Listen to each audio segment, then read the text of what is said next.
Mi nombre es Lucía. Tengo 64 años. Mi marido Hernando, que falleció hace 10 años, era marinero y el amor de mi vida. Desde que lo perdí, cada rincón de mi amplia casa, aunque esté lleno de plantas y fotos familiares, me transmite una silenciosa vacuidad. Cada mañana, el canto de los pájaros me despierta y me recuerda una vez más su ausencia. Pero esta mañana era diferente. Sentía una mezcla de tristeza y una emoción que no había sentido en mucho tiempo. Antes de continuar con la historia, me encantaría que se suscribieran a mi canal y escribieran en los comentarios desde qué país están viendo el vídeo. Mi hijo Mateo, que había conocido y se había casado con Camila 2 años antes, nos había invitado por primera vez a una comida familiar. «Por favor, venid. Esta vez no puede faltar», me había escrito por WhatsApp. Cuando leí el mensaje, sentí una emoción que me revolvió el estómago como si tuviera mariposas. Junto con la alegría instantánea, también sentí una duda. ¿Era real la invitación o me iban a hacer participar en una broma? Sin dejar lugar a dudas, marqué el mensaje como leído y me pasé 3 días preparándome. Lo primero que hice fue ir al mercado de la Merced. Regateé con los vendedores para conseguir las hojas de maíz más frescas. Había echado de menos incluso su olor. Cuando ese aroma húmedo y ligeramente dulce llegó a mis manos, volví a mi infancia. Compré 2 kilos de nixtamal, masa de maíz, en el puesto de don Ernesto, quien me dijo: «Añádele un poco de manteca de cerdo, así la masa quedará más suave». Volví a casa con una bandeja llena de tamales. Me paré frente a los azulejos blancos de la cocina. Miré las viejas fotos colgadas en el sofá. Mi esposo Hernando y yo sonriendo, Mateo de bebé durmiendo en mis brazos. Me temblaban las manos, pero entré a la cocina y encendí la radio. Sonaba un viejo bolero de Lucho Gatica. Al son del bolero, extendí la masa de maíz sobre una tabla de madera. Unté mis manos con un poco de mantequilla y la incorporé a la masa. Primero puse el relleno de pollo con ajillo y pimienta morada y luego envolví delicadamente cada hoja. Cada tamal era una pequeña obra de arte que reunía el esfuerzo y el cariño de tantos años. Preparé 45 en total, los coloqué uno encima del otro y los metí en una olla profunda. Al día siguiente me puse a elegir la ropa. El apartamento de Camila estaba en una calle prestigiosa de Polanco, así que quería ir elegante, pero sin exagerar. Una chaqueta de lino color crema, una blusa de seda azul marino y unos pantalones negros. Me puse delante del espejo grande y me calcé unos zapatos de tacón de piel marrón claro. Me recogí el pelo con una horquilla de perlas que me había dado mi sobrina en su boda. Metí en el bolso un pañuelo bordado que me había dejado mi madre y mi pequeña grabadora, por si acaso. La había comprado años atrás para grabar conversaciones de ladrones o llamadas telefónicas inesperadas, pero quizá me haría falta esa noche. Al atardecer, salí de mi casa en Condesa. Al bajar la escalera, saludé a mi vecina María, que me dijo: «Que tengas una buena tarde». Mientras mi coche avanzaba por la Reforma, los reflejos dorados del sol de la tarde iluminaban el Monumento al Congreso. En ese momento sentí que me sumergía en el complejo y enérgico espíritu de la Ciudad de México, con una mezcla de orgullo y una ligera timidez. Al llegar a Polanco, los rascacielos con paredes de cristal, las tiendas de lujo y las aceras ordenadas parecían esperarme.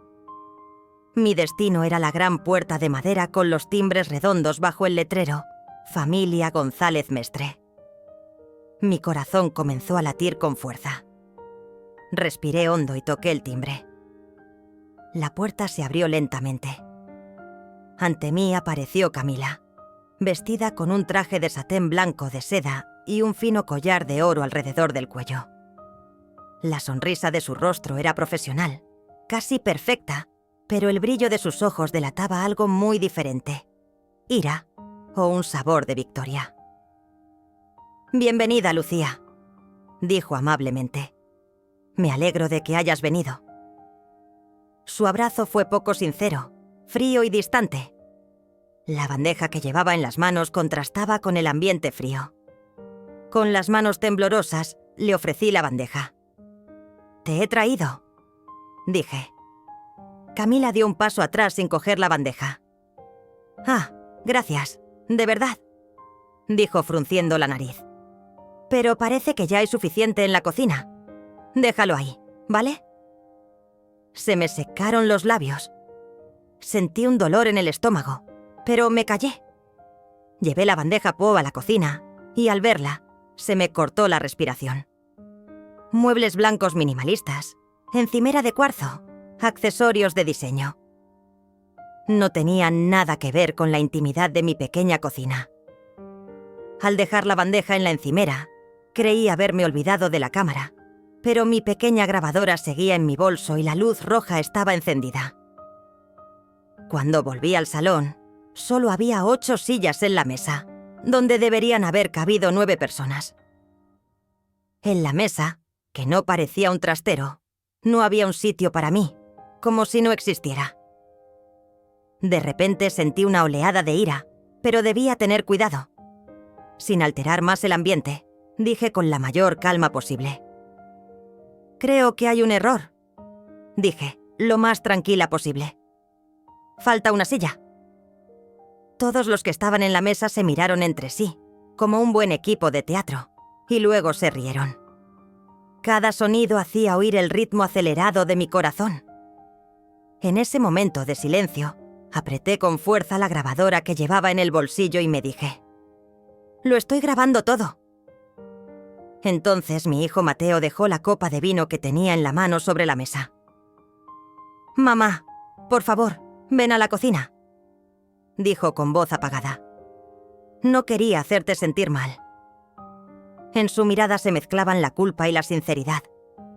El repentino cambio de tono, al llamarme a la cocina, marcaba una línea divisoria entre Camila y yo. Mis ojos se iluminaron. Quizás sí, pensé. Reprimí mis emociones y avancé con paso pesado hacia la cocina. Nada más entrar, Mateo cerró la puerta. Incluso aquella pequeña habitación, después del frío del salón, me envolvía como un cálido manto. Mientras me miraba, le temblaban los labios. «Mamá, perdóname. Si lo hubiera sabido, no habría pasado». Sus palabras provocaron un choque entre mi ira y mi arrepentimiento. Me limité a mirarlo. Con la espalda recta, mi corazón parecía guardar un secreto. «Mateo», dije finalmente, «¿te acuerdas de los días en que hablábamos y reíamos hasta el amanecer? En esta casa, alrededor de una mesa calentita, me decías: «Mamá, ¿qué haríamos sin ti?». Lo conté con una tristeza que acallaba el arrepentimiento que veía en él. Él bajó la cabeza. Se me llenaron los ojos.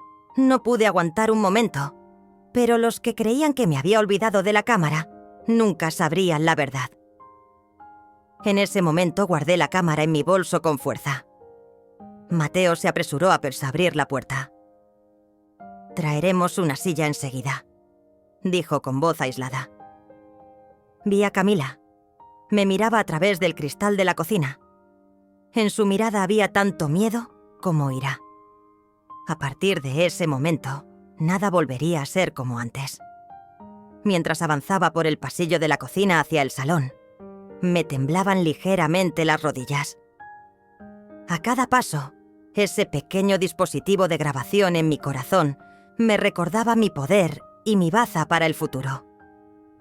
Cuando entré en el salón, en lugar de 8 sillas, había una más, pero estaba bajo una luz fría como el sol del mediodía. Miré primero a Camila y luego a Mateo. «Esta silla es mía», dije en voz alta. Camila respiró hondo y se apartó. Un silencio momentáneo invadió la habitación. Todos se quedaron mirando. La luz roja de la cámara seguía encendida. «Mamá», susurró Mateo. «Lo siento». Di un paso atrás, me senté con elegancia en la silla y miré la mesa. A partir de ese momento, no solo fue una noche de la que nunca podría volver, sino también el comienzo de una noche en la que yo también era un jugador importante. A la mañana siguiente, el sol apenas se asomaba por el cielo brumoso de la Ciudad de México, dejando una cortina de niebla en las calles de Polanco. Tras una noche de insomnio, tenía los ojos ligeramente hinchados y el corazón aún latía con la mezcla de ira y orgullo de la noche anterior. Miré por la ventana de mi cocina. El ruido del tráfico me recordaba el caos que se desataba en la ciudad al despertar. Me preparé un café. El aroma de los granos recién molidos inundaba mi casa, mientras en mi mente se repetía la imagen de aquel grabador con la luz roja. Me senté a la mesa y saqué el pequeño aparato que había escondido bajo el mantel blanco planchado. Las conversaciones del día anterior, los guiños, las palabras pronunciadas por mi yo empequeñecido, resonaban una a una en mi mente. Vertí el café recién hecho en la taza que tenía delante y respiré hondo. Ya no hay vuelta atrás, Lucía. No tienes otra arma que la grabación para defender tu honor. Me repetí estas palabras a mí mismo. En ese momento me di cuenta de que todos los preparativos, la masa de nixtamal que había amasado hasta altas horas de la madrugada, la ropa que había planeado hasta el más mínimo detalle, todo tenía un único objetivo: proclamar una vez más mi derecho a existir alrededor de esta mesa en la que me consideraban insignificante. Mientras bebía el café, se me pasaron por la cabeza muchos planes. El primero era ampliar la capacidad de la grabadora y hacerles escuchar la grabación a Camila y Mateo. El segundo era reunir los documentos que me darían fuerza: la escritura de la casa, las cuentas bancarias conjuntas, los contratos de garantía. Porque años atrás, cuando apoyé a Mateo para que montara su negocio, había garantizado todos los trámites oficiales en mi nombre. Ahora, eso era mi baza. También planeé mi vestuario. No volvería a ponerme el traje de lino color crema de la noche anterior. Esta vez debía crear una imagen más fuerte. Un vestido negro, una chaqueta elegante y unos pendientes de perlas. En lugar de ver esta noche como un simple ajuste de cuentas, debía verla como una noche en la que me coronaría con la victoria. Cuando terminé mi café matutino, preparé mi bolso. Metí mi pasaporte, mi documento de identidad, la escritura de mi casa, mis chequeras y, por supuesto, mi grabadora.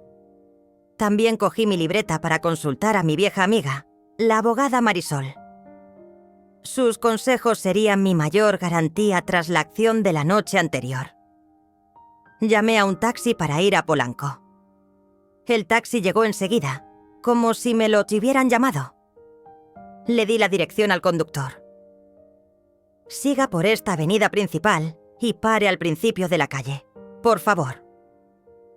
Tenía que elegir un lugar adecuado para la acción que estaba a punto de llevar a cabo. Encontré un pequeño y elegante café llamado Café Fortuna. Allí me reuniría con Marisol para aclarar la situación. El taxista sostenía los documentos en una bolsa y de vez en cuando miraba hacia adelante y me observaba de reojo. El caos de la ciudad y el tráfico lento ralentizaban los pensamientos agitados de mi mente y me susurraban: «Ten paciencia, haz todo por orden». Después de unos 15 minutos de viaje, llegamos a la calle del Café Fortuna. El café, con sus persianas de madera marrón y sus lámparas de hierro forjado, reflejaba con elegancia el estilo tradicional mexicano. Al entrar, se percibía el aroma del café, el vapor de los pasteles recién hechos y las suaves melodías de los mariachis. Había varios clientes en las mesas. Algunos trabajaban en sus ordenadores portátiles, otros estaban absortos en el periódico. Respiré hondo y me senté en la mesa más apartada, junto a la ventana grande. Unos minutos más tarde, llegó Marisol. Con su cabello castaño oscuro cayendo sobre sus hombros, un vestido negro ligeramente entallado y una mirada curiosa tras sus gafas, se sentó a la mesa. Era una amiga fiel que sabía lo que me había pasado en la vida. En nuestra juventud, Hernando y yo habíamos asistido a su boda, sin saber que nuestras vidas se entrelazarían de una forma tan complicada. «Lucía, me sorprende verte aquí tan temprano», dijo con una sonrisa amable. «¿Qué pasa?». Sin levantarme, extendí la mano y dejé la grabadora y los documentos sobre la mesa. «Ahora todo está en juego, Marisol», dije en voz baja, pero con determinación. Anoche me excluyeron abiertamente de la mesa familiar. Las palabras despectivas de Camila, su mirada altiva, el hecho de que organizara toda la mesa. Nunca me habían tratado así, ni siquiera en mi propia casa. Para demostrarlo, hice una grabación. Marisol tomó el dispositivo, lo examinó fijándose en la luz roja y levantó la vista. «Es una jugada muy valiente, amiga. Sin embargo, esta grabación por sí sola no tiene valor legal. Camila y Mateo podrían demandarte si la utilizas como chantaje. Tu verdadero poder está en el título de propiedad y en las cuentas bancarias. No lo olvides». Asentí con la cabeza. «Sí, combinaré estas dos bazas para atraparlos. Primer paso, recordarles que tengo la mitad de la casa. Segundo, insistir en mi derecho a firma conjunta en la cuenta bancaria. Camila, esta noche, durante la cena, les contaré todo». Marisol abrió su agenda y comenzó a tomar notas. Enumeró una serie de breves recomendaciones. Plan de la reunión. Organiza la cena en el salón donde se celebró la de ayer. No permitas que vuelvan a dejar la mesa desordenada. Tú debes definir tu sitio desde el principio. Entrega de documentos. Deja los documentos del registro de la propiedad y del banco en sobres que colocarás a la vista de todos sobre la mesa. Coloca el documento en el centro de la mesa, a la vista de todos. Testigo. Puedes llamar a un amigo de la familia para que te acompañe. Es importante que haya alguien allí que refuerce la sinceridad y la validez de la grabación. Momento emocional. No vuelvas a sacar a relucir la ira inicial. Pero después mantén la calma. Que la conmoción dé paso al honor y a la reivindicación de tus derechos. Advertencia basada en la grabación. Al final de la conversación, decir: «Esta noche seguiré grabando todo», te permitirá guardar un as en la manga para el futuro. Este plan era como un ensayo de una escena real. Repetí cada punto en mi mente. Las sugerencias de Marisol harían que la escena fuera dramática y, al mismo tiempo, mantendrían la base legal. Mientras terminábamos nuestros cafés, rezó por mí. Tu éxito no solo consiste en recuperar tu honor, sino también en preservar tu integridad emocional.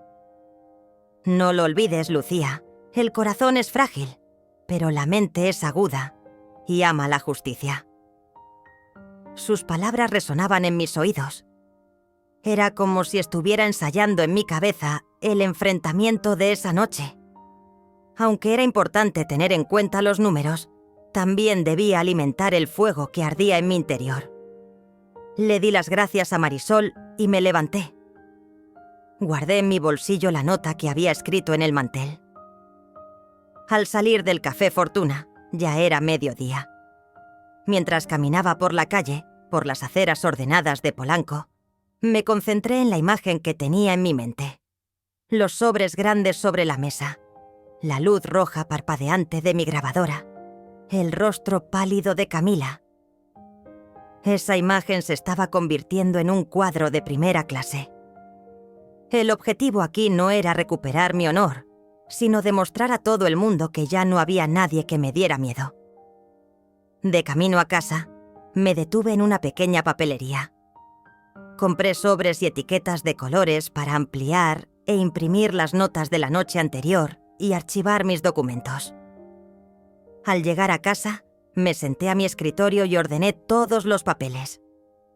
Sellé los sobres con etiquetas doradas. Documentos importantes de la novia. Registro del ambiente familiar. cuenta bancaria conjunta, etc. Estaban pensados para que a todo el mundo le temblaran las manos. La conmoción que provocaría esta instalación documental que se exhibiría por la noche me hacía sentir victoriosa. A última hora de la tarde, doblé con cuidado el mantel blanco para colocarlo debajo de la lámpara del salón. La luz, en el ángulo adecuado, proyectaría las sombras de los sobres con los documentos sobre la mesa.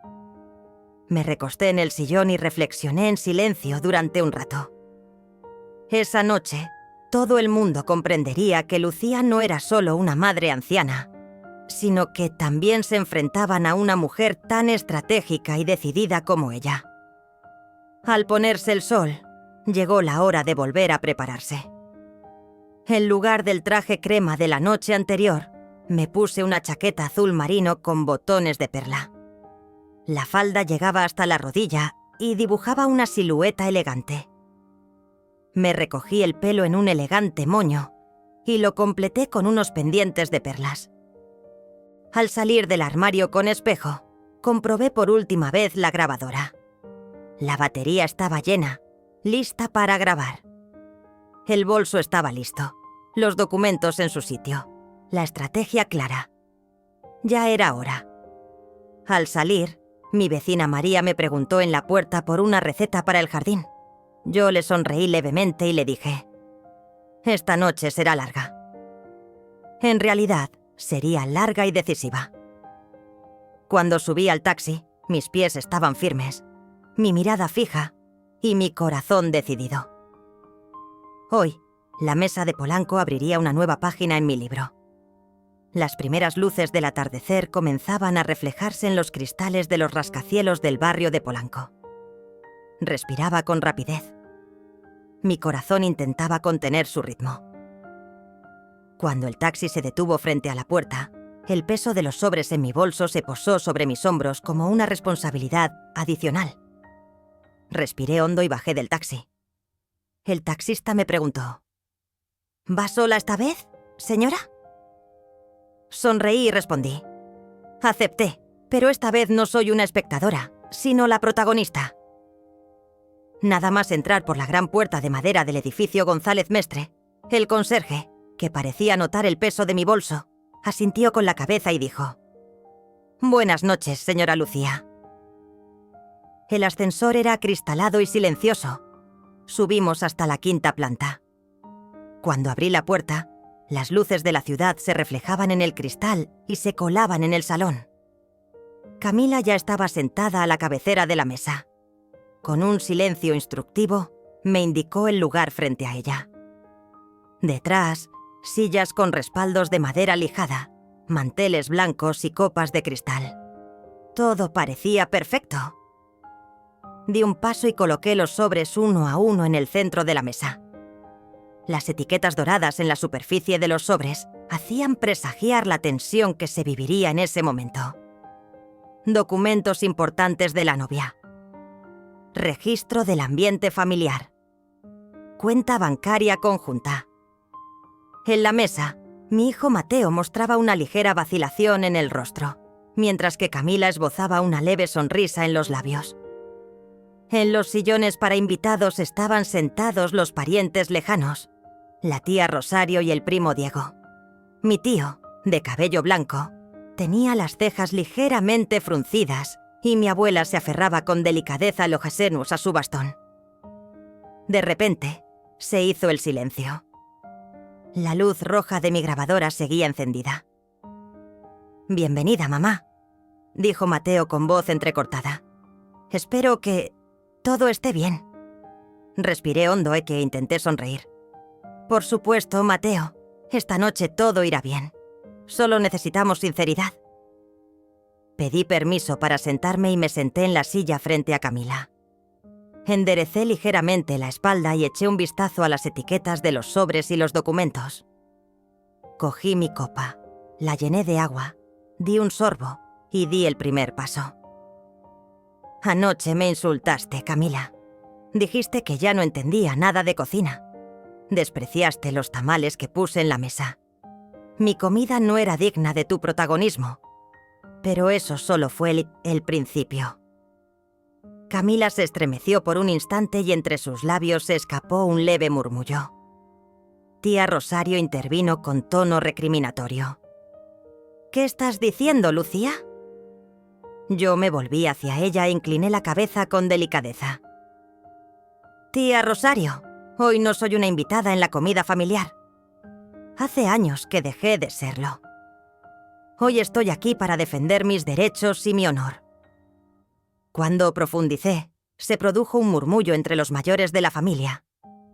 El primo Diego murmuró en voz baja: «¡Qué juego tan extraño!». Pero yo continué: «Quizás no lo sepan, pero el 50% de este piso está a mi nombre. Tengo la escritura en mi poder. Si quiero vender una parte, es decisión mía». ¿Abrimos el sobre? Abrí el sobre con cuidado, como si fuera a romperlo, y puse un documento blanco sobre la mesa. Los sellos y los timbres oficiales del título de propiedad reforzaron el ambiente pesado que se había creado en la habitación. Mis parientes, empapados en sudor, no podían apartar los ojos de mí. «Camila, este documento demuestra que soy copropietario de la mitad de este piso. Hace años, cuando Mateo montó su negocio, firmé como aval para garantizarle todo. Si tú estás contenta disfrutando de este piso, entonces seguiremos viviendo aquí». Camila apretó los labios e inclinó la cabeza. Sentí su orgullo aplastado bajo tierra. Los familiares se miraban entre sí, preguntándose: ¿tiene razón la mujer? Una chispa se encendió en mi interior. La primera fase de la estrategia se había completado con éxito. Abrí el siguiente sobre. Este es el sobre de la cuenta bancaria conjunta. El número de cuenta registrado a su nombre es el 043-21. Pronuncié el número de cuenta en voz alta. Y yo también soy cotitular de esta cuenta. Por lo tanto, Camila no puede decidir sola sobre los movimientos de dinero de esta cuenta. Dejé el sobre en el centro de la mesa. Aún sentía el tacto frío de los documentos en mis dedos. Todos respiraban lentamente.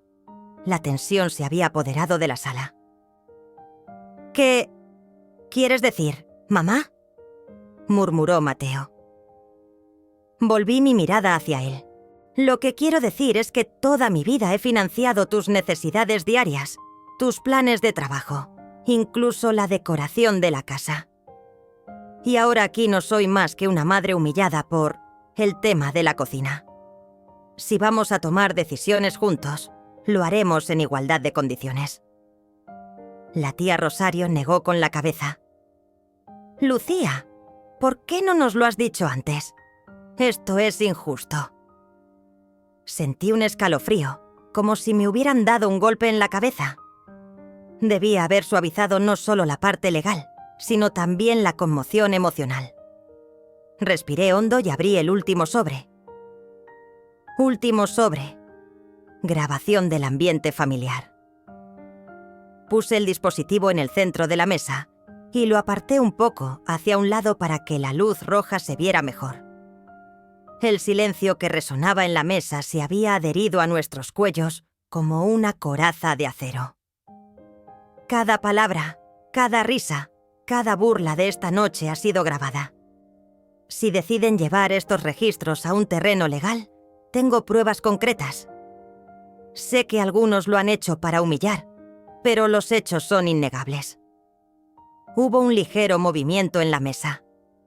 La seriedad en el rostro de Camila se había convertido en una expresión más duradera que el maquillaje que llevaba. Sus pupilas se habían agrandado y sus labios se habían entumecido. La miré a los ojos.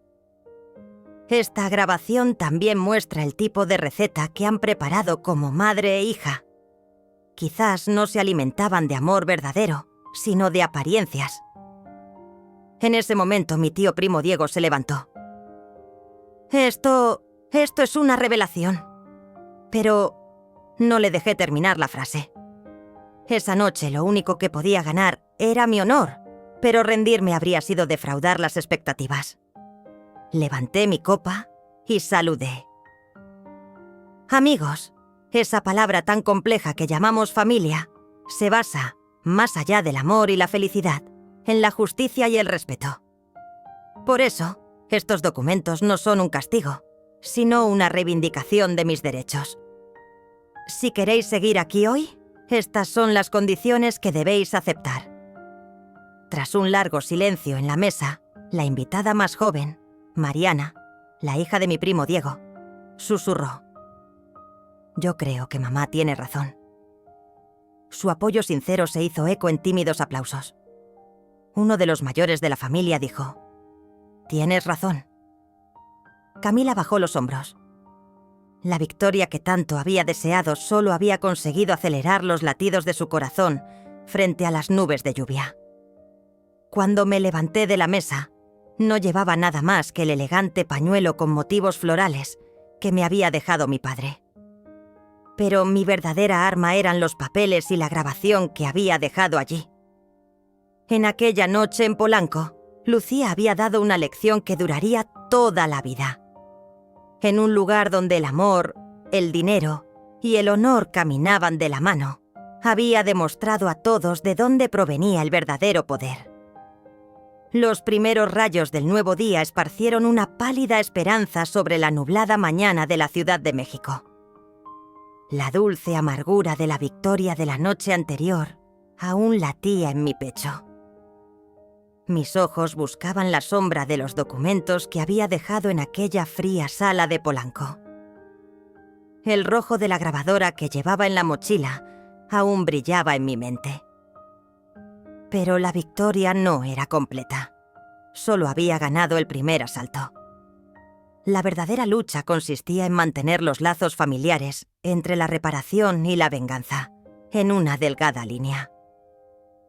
Mientras preparaba mi café matutino, mis manos aún temblaban. Puse sobre la mesa el cuaderno que Marisol me había dado la noche anterior y el plan de acción que lo seguía. Lo miré una vez más. Proponer la paz emocional. Poner por escrito las nuevas condiciones. Enviar una carta a Camila. Una sorpresa para mantener a la familia unida.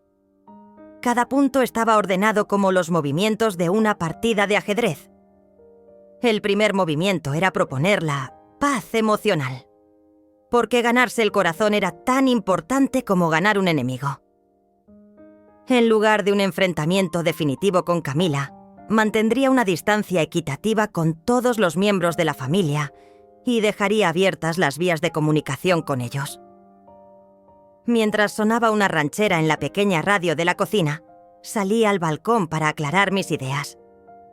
Las voces de los niños de los vecinos de abajo se elevaban por encima del ruido de la ciudad.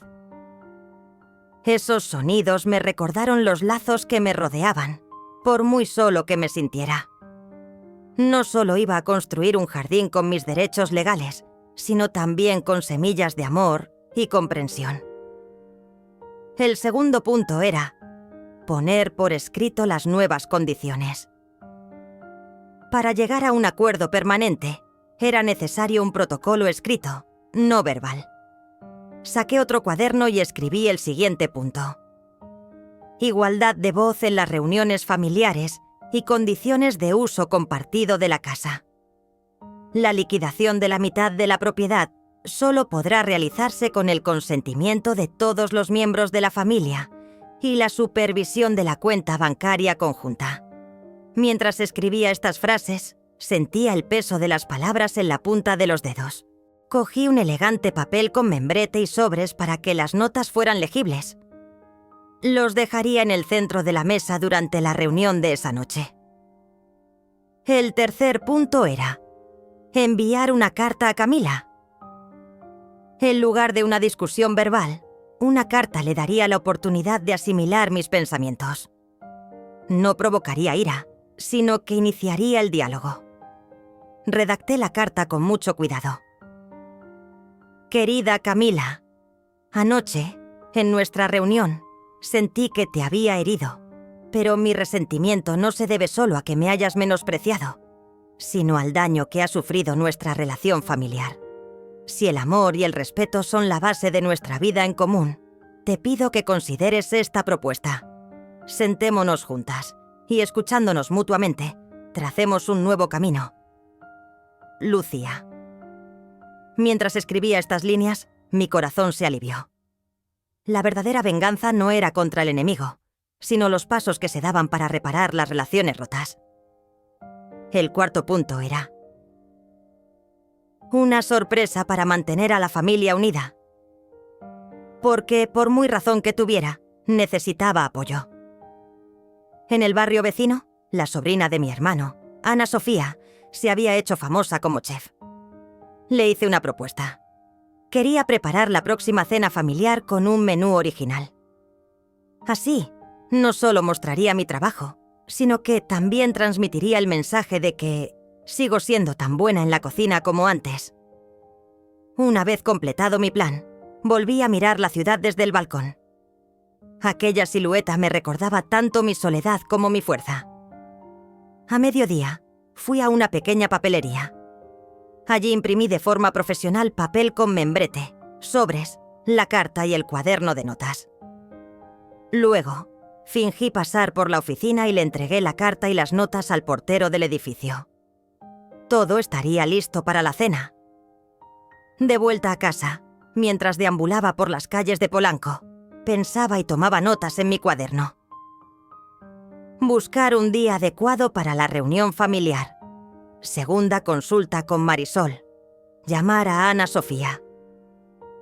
Mi mente funcionaba como un centro de mando. Pero también sabía que, por muy perfecto que fuera el plan, el mayor obstáculo era uno mismo. Por la tarde, me maquillé y peiné con esmero.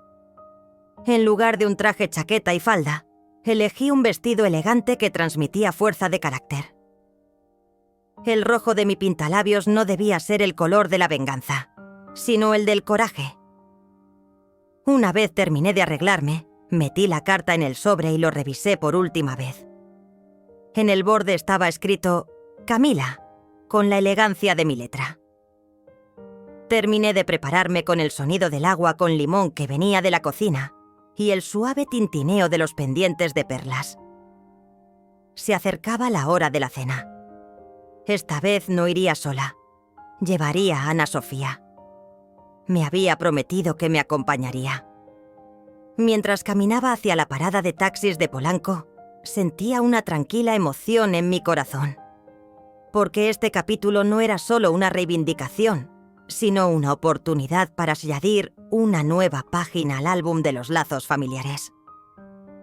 Cuando me encontré con Ana Sofía, me abrazó con fuerza. «Tía Lucía, qué guapa estás. Ya he preparado el menú». La cesta que llevaba estaba llena de ingredientes frescos. Elote típico de México, aguacate fresco, salsa de chile y, por supuesto, atole de harina de maíz. En mis ojos se reflejó una mezcla de gratitud y orgullo. Este era un paso que demostraría no solo el poder de la venganza, sino también el del amor. Mientras caminábamos hacia Polanco, le conté el plan. Verían la carta y las condiciones sobre la mesa y luego degustarían el menú sorpresa. De esta manera, presentaría el protocolo escrito y, al mismo tiempo, volvería a dar vida al calor familiar. Esta combinación coronaría la venganza no con un final amargo, sino con un renacimiento lleno de esperanza. Cuando el taxista abrió la puerta, entré y dije: «Esta vez voy con él». Las primeras luces de Polanco disipaban ligeramente la oscuridad de la noche. Al cruzar la gran puerta de madera del edificio, no me encontraría con las sombras del pasado, sino con las esperanzas del futuro. Porque yo, Lucía, por fin había sido una mujer lo suficientemente valiente como para ofrecer justicia y perdón en la misma mesa. Las primeras luces del amanecer apenas se colaban por la ventana de mi casa. El cansancio de la noche aún pesaba sobre mis hombros, pero en mi interior sentía una emoción indescriptible. La primera parte de mi plan de la noche anterior había salido a la perfección. Había dejado todo listo: la carta para Camila y el protocolo con las nuevas condiciones familiares. Luego, vieron en la mesa el menú sorpresa que habíamos preparado con Ana Sofía. Las reacciones pasaron de una fría sorpresa a una pequeña curiosidad. Ahora tocaba continuar con el plan. Reunir a la familia en torno a una mesa de diálogo real, dejar a un lado los rencores y las cuentas pendientes y calentar los corazones. De lo contrario, la venganza podría convertirse en un veneno amargo después de toda esta dulce comida. A las 8:30 llegué a la parada de taxis de Polanco. Llevaba conmigo un elegante mantel individual de tela negra. En la bolsa que llevaba debajo estaban los papeles con el membrete «Protocolo familiar» y «Declaración de honor» que había impreso el día del anterior.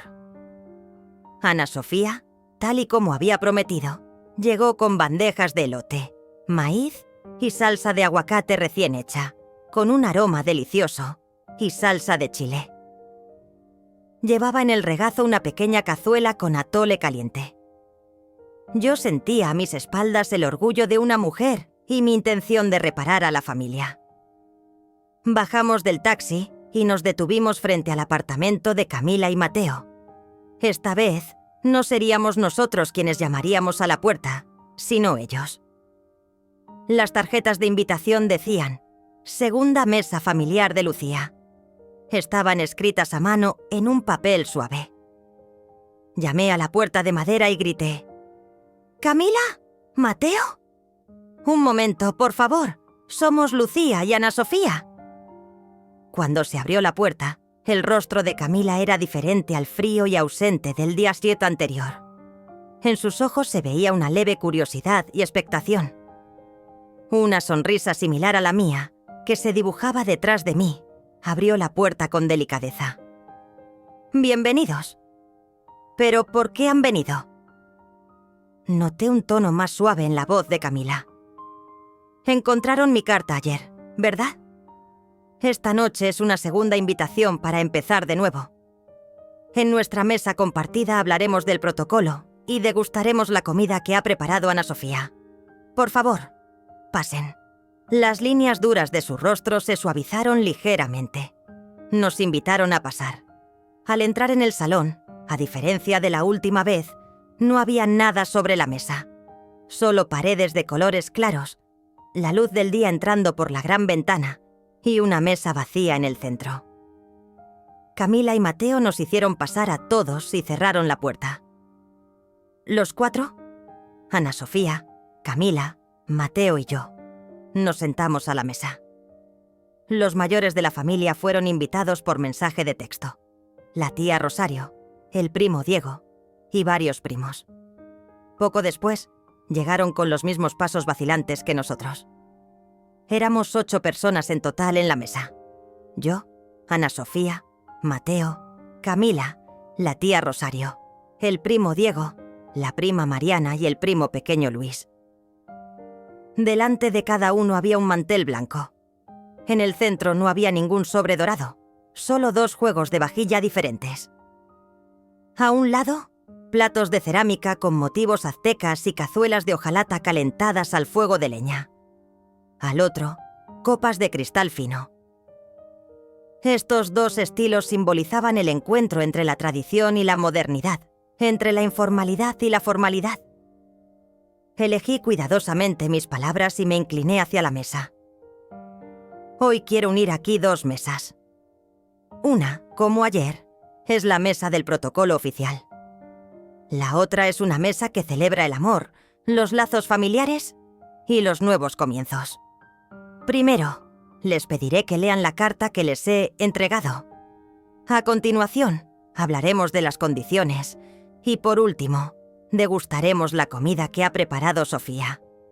Cogí los papeles que estaban en el centro de la mesa, como una pequeña luz. Camila asintió ligeramente con la cabeza y los abrió lentamente.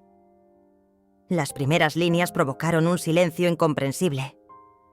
Luego, tía Rosario abrió la segunda página que le había entregado.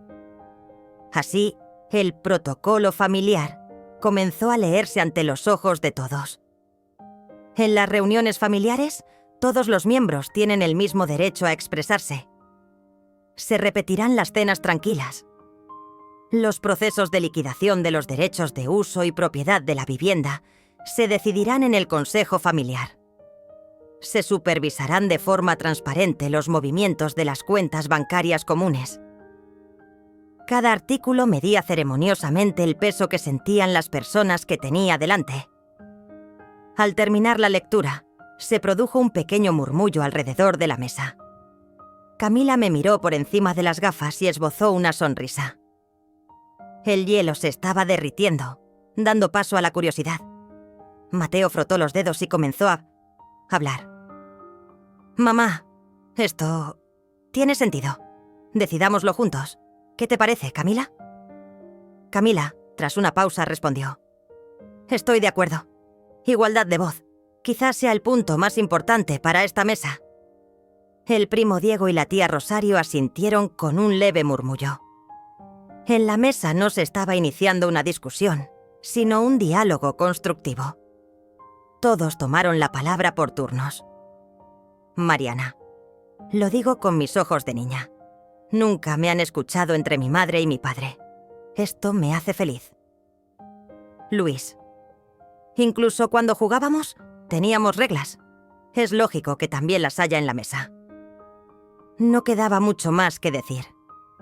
Aceptamos el protocolo como si fuera un juramento.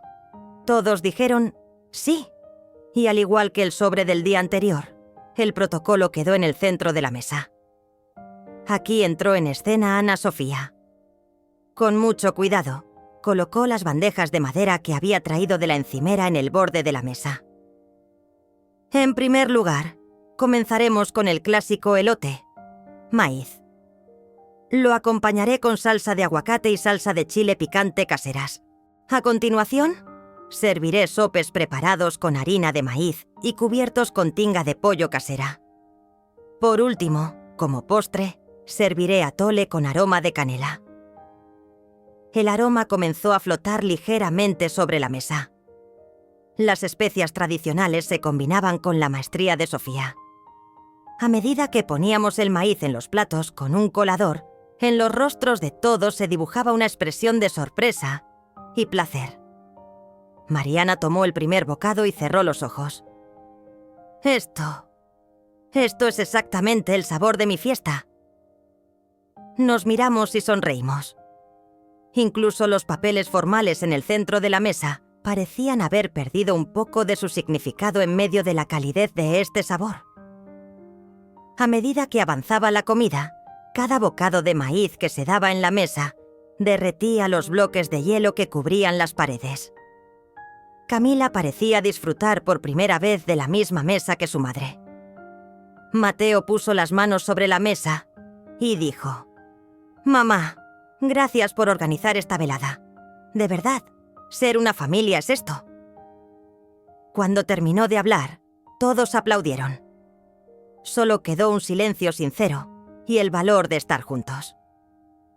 En ese momento, el resentimiento que sentía en mi interior comenzó a derretirse con elegancia. La fría sombra de la venganza dio paso a la cálida mañana del perdón. Al final de la cena, todos se reunieron alrededor de la mesa con una taza de atole. Yo cogí la declaración de honor. Propongo que repitamos esta cena al menos una vez al mes. Repasaremos y renovaremos el protocolo familiar cada vez. Porque el vínculo que llamamos familia no es solo sangre, sino respeto, amor y comprensión. Todos lo miraron fijamente. Entonces, tía Rosario levantó el dedo y dijo: «Lucía, con esta propuesta has defendido tus derechos y has enseñado a perdonar. Yo estoy de acuerdo». Todos asintieron con la cabeza uno por uno. Camila sonrió, como si se estuviera secando los ojos. «Mamá, te lo prometo, abriré mi casa y mi corazón a esta familia».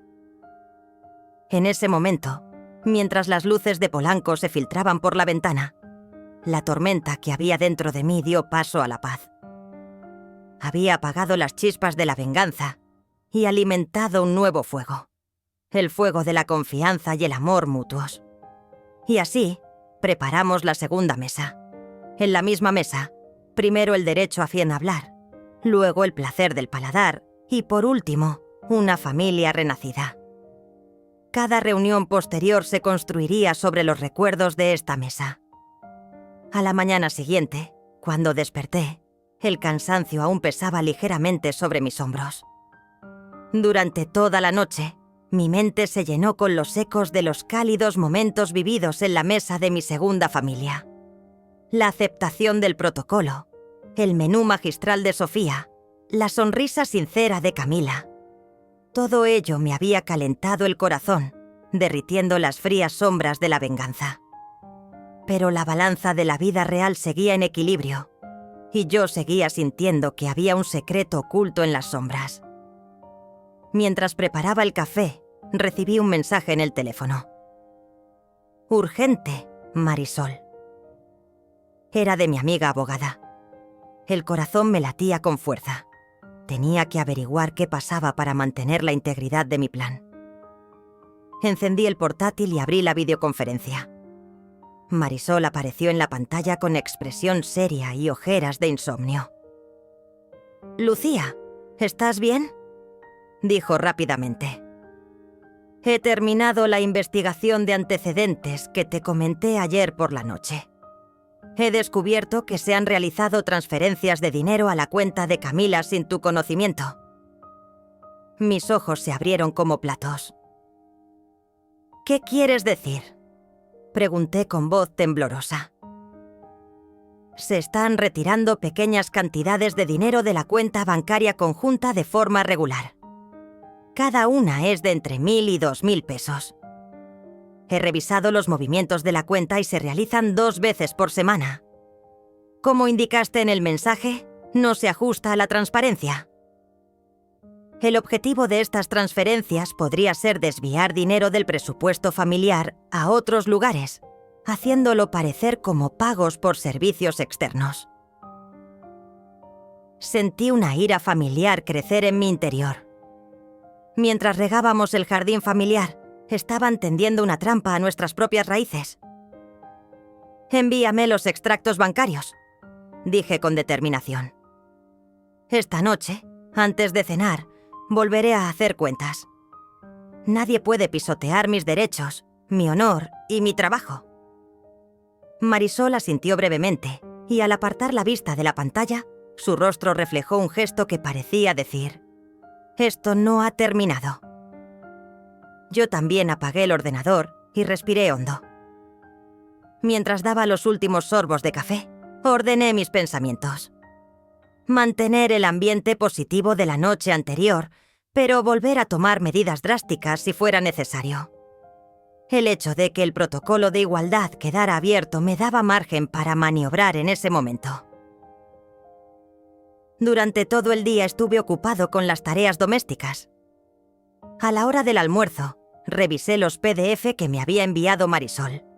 En la descripción de cada transferencia figuraba gastos de servicio y gastos administrativos. Pero en los detalles aparecían nombres de empresas que no conocía, como Mahmoud Letishim y Vega Danus Manluk. Justo antes, en la reunión familiar, habían prometido transparencia en la supervisión. Ahora se estaban llevando a cabo operaciones secretas. En mi corazón, la vieja llama de la rebelión comenzó a arder de nuevo.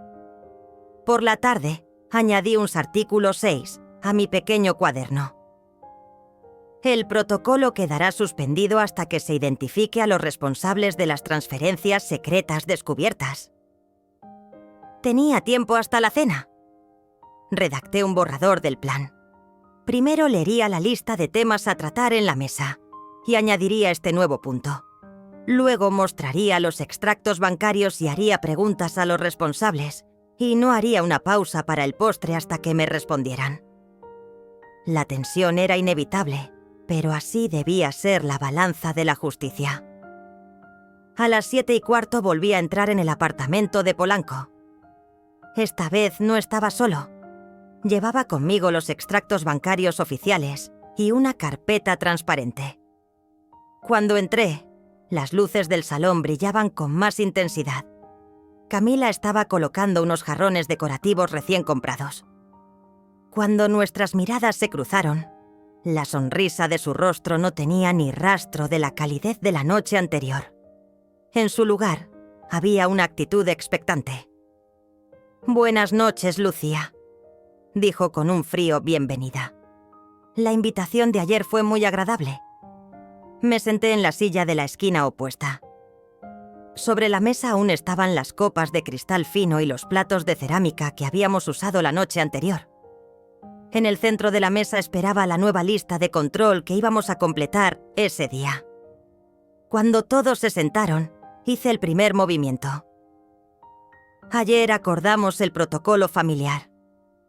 Ese protocolo incluía la supervisión transparente de las cuentas bancarias. Sin embargo, al examinar esta cuenta, respiré hondo. Descubrí transferencias secretas. Mariana encogiéndose de hombros. ¿Cómo secretas? ¿No aparecen todas las transferencias en la pantalla? Me incliné y dejé la carpeta transparente sobre la mesa. Las páginas con los extractos de la cuenta estaban marcadas con líneas enmarcadas en rojo. «Miren», dije. 2 veces por semana se transfieren pequeñas cantidades con la descripción «gastos administrativos», pero en los detalles aparecen como destinatarios reales Vega Consultoría y Mahmoud Comunicación. A medida que se acumula el dinero, el capital se desvía hacia lugares ajenos a la familia. La tía Rosario bajó la cuchara que tenía en la mano. «Tú... Eso es una acusación muy grave, Lucía. ¿Lo puedes documentar?» Cogí rápidamente el documento y leí en voz alta unas líneas. En ese momento Camila frunció el ceño. Mateo bajó la cabeza y desvió la mirada. Los familiares comenzaron a murmurar. En cuanto se rompió el silencio, la tensión alcanzó su punto álgido. «Camila, ¿qué tienes que decir? ¿Por qué se desvían estos fondos?», pregunté con tono firme. Ella se detuvo un momento. Respiró con dificultad y dijo: Yo solo pensaba que era un sistema que había establecido el contable. Para el flujo de caja». Las palabras le salían entrecortadas. «Yo no controlo ese sistema». Mateo, tocando el hombro de su esposa, tomó la palabra. «Mamá, es un malentendido. Yo me encargo de los asuntos bancarios. Ese dinero es el presupuesto destinado a los gastos de la empresa. Lo enviamos como factura por servicios prestados». Tenía una expresión de arrepentimiento en el rostro, pero tenía que comprobar si era cierto. «Bien. Entonces, ¿podrías mostrarme las copias de las facturas con el sello azul? Por ejemplo, ¿tienes alguna factura por el pago de 1.500 pesos a Mahmoud y Letishim?», pregunté. Mateo respondió con voz entrecortada: «Ahora mismo no las tengo, pero mi contable las preparará y las enviará por correo electrónico». Camila bajó la cabeza y cogió su teléfono. Llamó a alguien en silencio y luego dijo en voz baja: «Un momento. Vamos a buscar los documentos». Volví a colocar los documentos en el jarrón con salsa que había sobre la mesa y esperé con nerviosismo. Todos me miraban. Durante ese tiempo, cada palabra que grababa, cada respiración, iba a parar al dispositivo de audio que llevaba en el bolso. La prueba judicial más importante de la temporada serían esos momentos que estaba recopilando en secreto. Tras 10 minutos de silencio, la puerta se abrió y la contable, señorita García, entró con varios sobres y carpetas. Era una mujer alta, de pelo negro, que habló en voz baja. «Hola, Lucía. Aquí tiene las copias de las facturas de Mahmoud Comunicación y Vega Consultoría. Se las envié ayer por correo electrónico, pero me pidió que se las imprimiera. Abrí uno de los sobres y saqué la factura. La leí en voz alta. Mahmoud Comunicación. Servicio de promoción digital, 1.500 pesos mexicanos. Vega Consultoría. Servicio de peritaje administrativo, 2.200 pesos mexicanos. La firma y el sello en el documento mostraban claramente que se trataba de un gasto ficticio, sin ningún contexto real, destinado a desviar fondos del presupuesto familiar. Volví a meter el expediente en el sobre y dije con frialdad: «Gracias». Entonces, añado la siguiente frase al artículo 5 de nuestro protocolo: ninguna transferencia que no sea compatible con la descripción del destinatario o del servicio será aceptada por el Consejo Familiar y los responsables se comprometen a pagar una indemnización. Con esta adición, los responsables del presupuesto común de esa familia se verían obligados a rendir cuentas. Sofía con una suave sonrisa: «Mamá, esto es como la balanza de la justicia». Mateo apretando la mandíbula: «Ya sabes, mamá, esto es un lío. Lo siento». Respirando hondo: «Ese arrepentimiento solo se hace real y cobra sentido con una declaración de responsabilidad. Ser una familia significa ser tanto titulares de derechos como compartidores de obligaciones». En ese momento, se hizo un largo silencio en la mesa. Camila bajó la mirada. Una vez más, tenía que enfrentarse a la realidad ante los ojos de su familia. El cálido vínculo de la noche anterior se había equilibrado con los fríos cálculos de esta noche. Finalmente, tía Rosario, con voz temblorosa: «Lucía, tú antepones la justicia a los lazos familiares. ¿Todos aceptamos estas condiciones?». Nadie se opuso. Tras un largo silencio, todos asintieron con la cabeza. Se había aceptado el nuevo protocolo. Aunque el ambiente en la habitación era un poco tenso, sentía una extraña paz en mi corazón. Había defendido mi honor y había afrontado la realidad. La grabadora sobre la mesa inmortalizaba con su luz roja este ajuste de cuentas. La conversación terminó con un silencioso agradecimiento y un aplauso tranquilo. En ese momento comprendí que, dentro de la familia, la justicia y la responsabilidad son pilares tan indispensables como el amor y los lazos familiares. Al regresar a casa en la noche de Polanco, al bajar del taxi, sentí en mi interior el peso de una carga y de una victoria. Los secretos ocultos en las sombras habían salido a la luz y la historia de la familia comenzaba a escribirse con nuevos y más sólidos cimientos. Como Lucía, había mostrado a todos el camino equilibrado de una madre que perdona y exige justicia. La mañana en Polanco seguía despertando bajo ese fino velo de niebla gris. Sentía un ligero dolor en las rodillas y en mi corazón había la paz que me había dejado la mesa justa de la noche anterior. Sin embargo, una voz en mi interior me decía: «Aún no ha terminado todo». La advertencia de Marisol resonaba en mi mente. Si se han borrado las transferencias secretas, hay otros secretos por descubrir. Y yo, Lucía, había aprendido hasta ahora a estar siempre un paso por delante. Esa tarde, mientras ordenaba los papeles con membrete en casa, sonó el teléfono. En la pantalla ponía «Camila». Tras una breve vacilación contesté. «¿Sí, Camila?». La voz que escuché al otro lado estaba lejos de la suavidad de la noche anterior. Tensa, entrecortada. «Lucía, tengo que decirte algo. Yo no hice esos cambios en el protocolo familiar. La responsable de las transferencias secretas no es Mateo, sino mi antigua socia Clara. Esta mañana me ha llamado el banco y parece que la reclamación la he hecho yo». Mi corazón se detuvo por un instante. «Clara...». Nuestros caminos se cruzaron hace 2 años en el mundo de los negocios. La consideraba una amiga. ¿Cómo es posible? Dime la verdad, Camila. Si Clara está involucrada en esto, significa que hay algo más detrás. Hubo un breve silencio. Luego, ¿hacemos una videollamada? Te enseñaré todos los asuntos de los correos electrónicos y los mensajes de Clara. Prepárate, por favor. Colgué sin esperar a que colgara ella. Sentí una mezcla de ira y emoción. La cena de esa noche significaba otra ronda de ajustes de cuentas.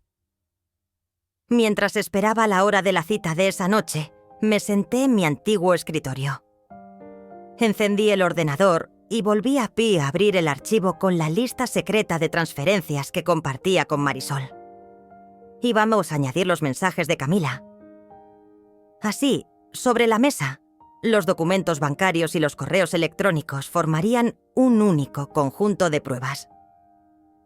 Al ver esta baza de 3 capas, sentí una chispa en mi interior.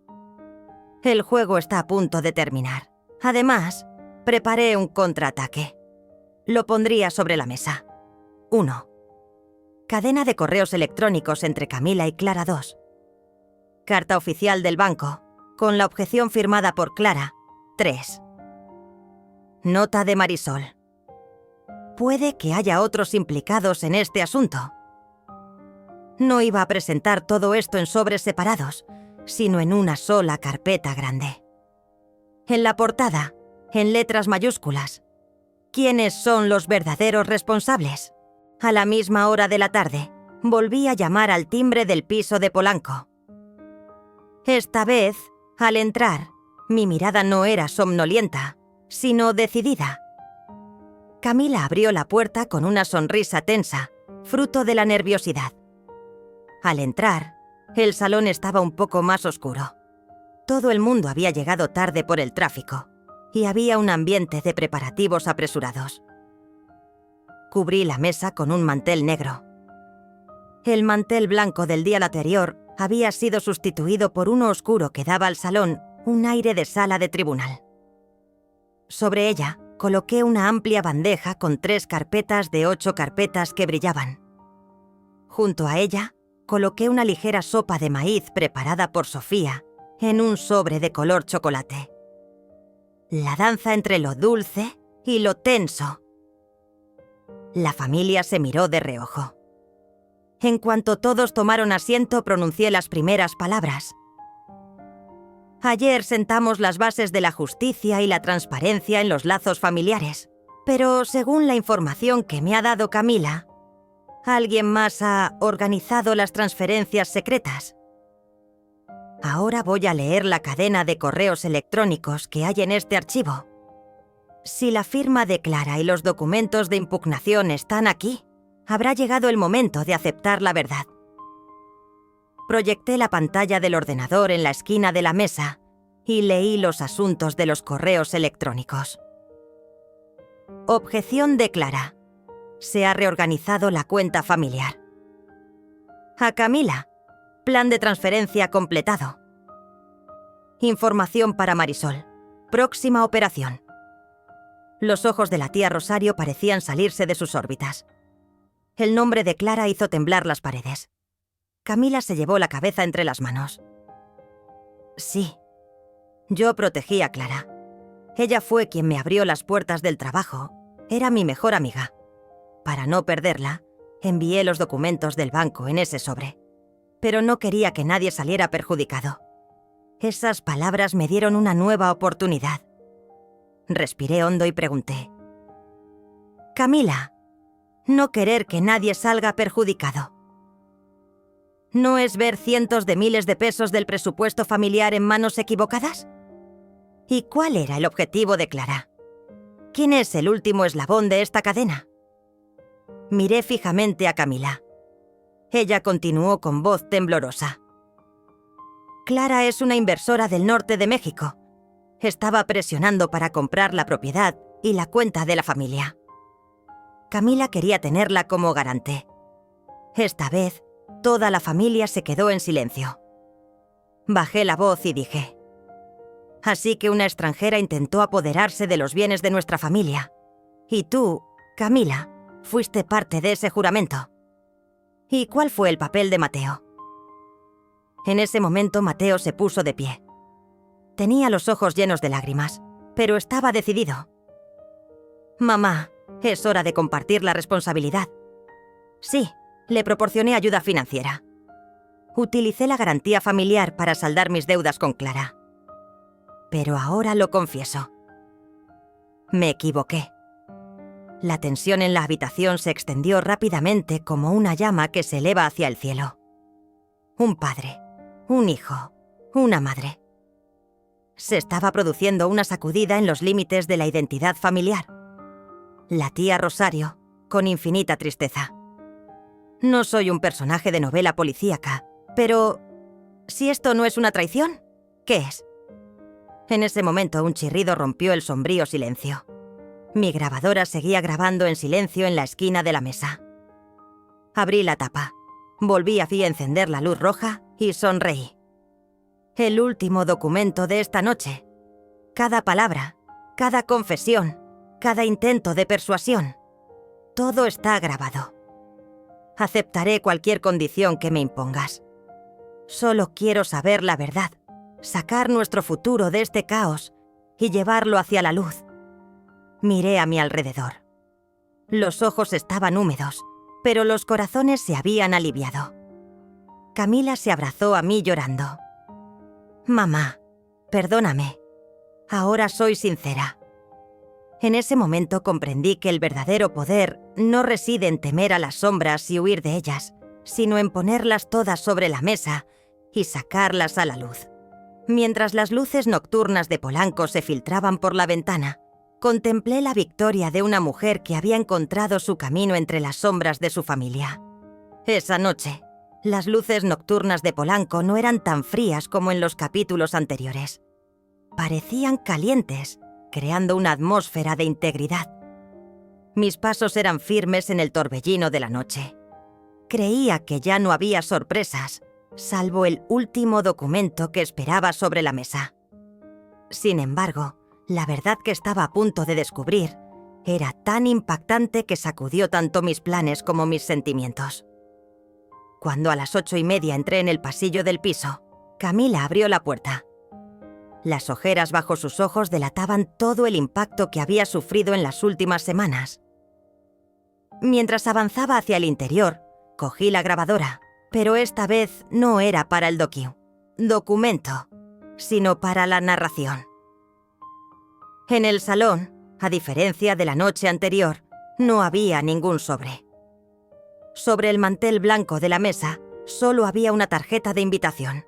Querida familia, la verdad que descubrirán esta noche será el último vínculo que los mantendrá unidos.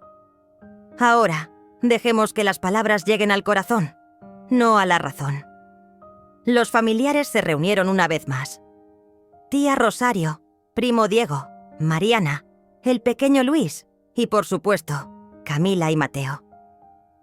Todos estaban en silencio, un poco nerviosos. A su lado estaba Ana Sofía, que había preparado los aperitivos tanto ayer como la noche anterior, y colocó la sopa de maíz en una bandeja caliente sobre la mesa. Respiré hondo y anuncié que iba a hacer una pausa en mis habituales ataques de documento.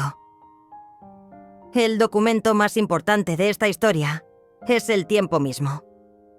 Hay algo que os oculté ayer y que ahora debo compartir con vosotros. Fijé la mirada en Camila, como si el secreto que había guardado durante años fuera a grabarse no solo en su alma, sino en la de todos nosotros.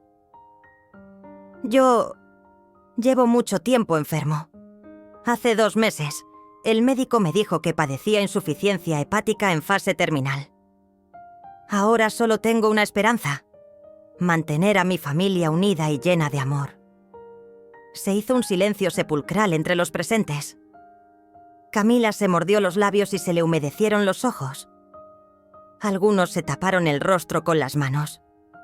Tras unos segundos de silencio, continué. Estos protocolos, documentos, ajustes de cuentas, todo era para daros una última lección en esta casa en la que creía que me habíais olvidado. Quería que aprendierais a defender vuestro honor, a exigir justicia. Porque cuando me vaya, quiero que lo único que quede de mí sea la justicia y los lazos que nos unen. Puse la mano sobre la mesa y toqué la grabadora. Sí, cada palabra ha sido grabada, porque no quería ocultaros mis últimas palabras. Sé que la danza de la venganza y la justicia es una melodía difícil, pero al final de esta melodía deben elevarse las notas de la esperanza y el amor. La voz de la tía Rosario tembló. Lucía, tú. Siempre había encerrado mi mente en estas páginas. Pero tú... No pudo terminar la frase y me abrazó. En ese momento, tanto Camila como su padre derramaron lágrimas. El pequeño Luis me tomó la mano tímidamente. Abuela. Lo siento. No queríamos hacerte daño. Todas las escenas, documentos y protocolos que pasaron ante mis ojos perdieron su significado de repente. En su lugar, el único sentimiento que se elevaba en esa habitación era la unión. Respiré hondo y sonreí. Esta es la verdadera victoria. Permanecer juntos en lugar de separarnos. No fue una trampa lo que construí, sino un puente. Ana Sofía repartió la sopa de maíz. Tía, este plato es digno de la mejor mesa. Ese delicado sabor se extendió como un sol primaveral que derrite el hielo. Todos tomaron un plato y probaron el primer bocado con emociones encontradas. En ese momento, en lugar de protocolos, de los labios brotaban cálidos versos. Los lazos creados con amor son mucho más fuertes que una firma en un papel. Al final de la comida, todos tomaron un vaso de limonada. Yo también me levanté y dije: mi último deseo es que repitáis esta mesa al menos una vez al año, para mantener vivo mi recuerdo y no olvidar la justicia. Porque la familia se mantiene en pie gracias a la justicia y a la capacidad de perdonar. Camila, Mateo y los mayores de la familia asintieron con la cabeza y prometieron hacerlo.